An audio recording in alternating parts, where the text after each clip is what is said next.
इसी तरह हिंदी से हिंदुस्तान की पहचान होती है और हम हिंदुस्तान में रहते हैं। इसी कारण गर्व के साथ हमें हिंदी भाषा का इस्तेमाल करना चाहिए। हिंदी भाषा और उसका साहित्य समझने में आप अभी बहुत छोटे हैं, इसीलिए मैं आपको एक कहानी बताने वाली हूँ।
बचाई है। यह बात बिल्कुल सही है। उन दोनों दोस्तों को बहुत अच्छा लगता है कि क्यों कम से कम रहीम चाचा ने तो हमें समझ लिया और इस बात की खुशी होती है। लेकिन गांव वाले परेशान हो जाते हैं। रहीम चाचा जो इतने समझदार है और इन छोटे बच्चों की बात मान लेते हैं और गांव वाले रहीम चाचा के पास चले जाते हैं। गांव वाले पूछते हैं कि यह कैसे हो सकता है? इतना बड़ा लड़का कुएं में गिरा हुआ है और ये छोटा लड़का उसे कैसे निकाल सकता है? ये नहीं हो सकता। कैसे हो सकता है यह? ऐसे गांव वाले पूछते हैं। तब रहीम चाचा की जवाब देते हैं, वह काफी महत्वपूर्ण है। वह अपने दोस्त की जान बचा सकता है क्योंकि उसे उसके आसपास वह ये कार्य नहीं कर सकता ऐसे बताने वाले कोई नहीं थे। उसके पास आस पड़ोस में उसने देखा था मदद के लिए कोई है या नहीं। वह ये कार्य मुश्किल कार्य कर नहीं सकता ऐसे बताने वाले कोई उसके साथ नहीं थे, इसीलिए उसने यह कार्य कर दिया। और यहाँ तक कि वो खुद भी यह सोचने का उसके पास समय नहीं था कि मैं ये कार्य नहीं कर सकता, क्योंकि उसे अपनी क्षमता से ज्यादा अपने दोस्त की जान प्यारी थी। हर हाल में उसे अपने दोस्त को बचाना था। इस कहानी से हमें क्या सीख मिलती है? इस कहानी से हमें क्या सीख मिलती है? कोई बता सकता है आप में से? एक बात मैं बता देती हूँ। संकटकाली बातों को दूर करना, अपने दोस्त की मदद करना चाहिए। ये तो एक सीख मिलती है। और क्या सीख मिलती है? आप में से कोई बता सकता है मुझे? संकटकाली जो बता सकता है आप में से कोई? दोस्ती दोस्त के काम आ सकता है। हाँ, एक दोस्त ही दोस्त के काम आ सकता है। इसके लिए तालियां बजानी है।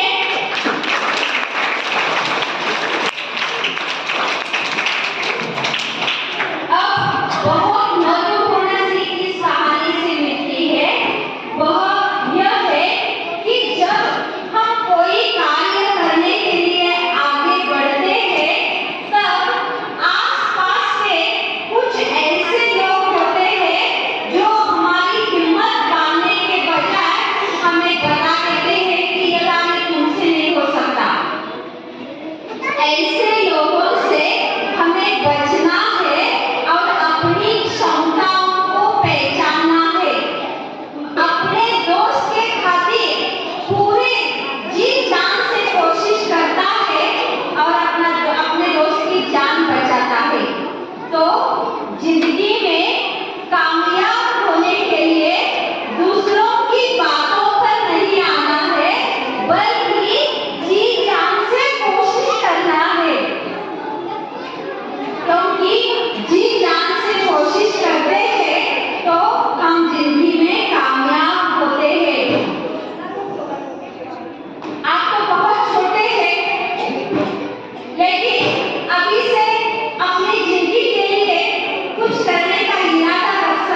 हमेशा अपने भलाई के लिए जो भी कहते हैं माँ बाप की बात माननी है। तो मानोगे या नहीं? उसके साथ आपके जो अध्यापक अध्यापिका है वह भी आप आगे बढ़े, जिंदगी में कामयाब हो, इसीलिए महत्वपूर्ण बातें आपसे बताते हैं। तो उनकी बात भी आप मानोगे या नहीं?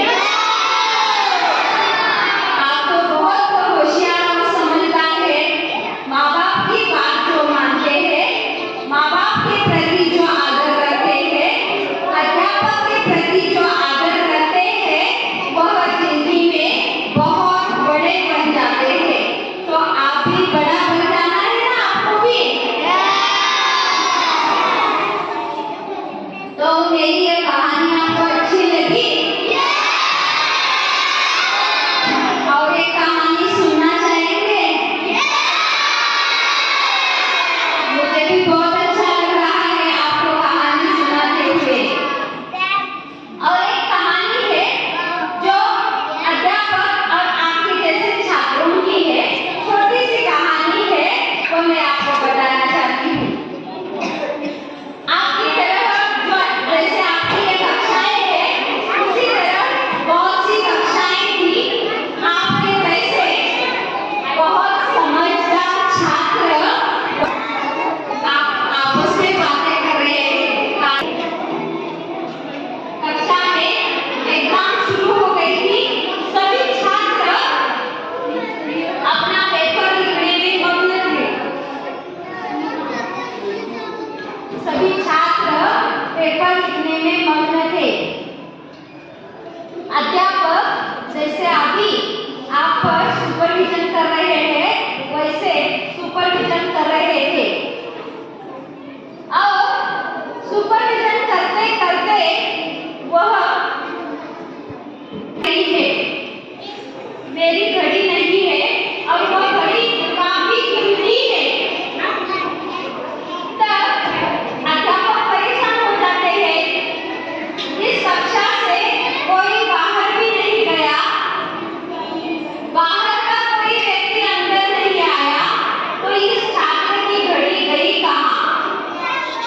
अध्यापक को ये बात बहुत बुरी लगती है। मेरे इतने अच्छे छात्र जैसे आपकी तरह इतने अच्छे छात्र हैं और घड़ी कैसे चोरी हो सकती है? और जिसने भी चुराई है वह भी मेरा अपना छात्र है। अब घड़ी तो निकालनी है। उसके लिए अध्यापक एक तरकीब निकालते हैं। अध्यापक क्या करते हैं पता है? सभी छात्रों के आंखों पर एक काली पट्टी बांध देते हैं और कक्षा में सूचना देते हैं, जिसके हर की तलाश ली जाएगी। जिसने भी घड़ी चुराई है वह पता चल जाएगा, लेकिन जिसने घड़ी चुराई है ये दूसरे छात्रों को नहीं पता चल जाएगा। सभी के आंखों में पट्टी बांध दी जाती है और तलाश ली जाती है। जिसने घड़ी चुराई थी उससे वो घड़ी ले लेते हैं अध्यापक, और जिसकी घड़ी थी उसे दे देते थे। उस वक्त अध्यापक यह सोचकर ऐसा कृत्य करते हैं कि अगर चोरी करने वाले छात्र को अन्य छात्र देख लेते हैं तो उसे चोर कहेंगे, उसे बुरा कहेंगे और उस छात्र को बहुत बुरा लगेगा, उसका जीवन बर्बाद हो जाएगा। इसीलिए अध्यापक क्या करते हैं? सबकी आंखों पर पट्टी बांध देते हैं। किसी को भी पता नहीं चलता कि घड़ी किसने चुराई है, लेकिन जिसकी घड़ी थी उसे वो घड़ी मिल जाती है। इस घटना को बहुत साल बीत जाते हैं। इस घटना को बहुत साल बीत जाते हैं और उसी कॉलेज उसी स्कूल में एक फंक्शन रहता है, स्नेह सम्मेलन रहता है, जहाँ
नदी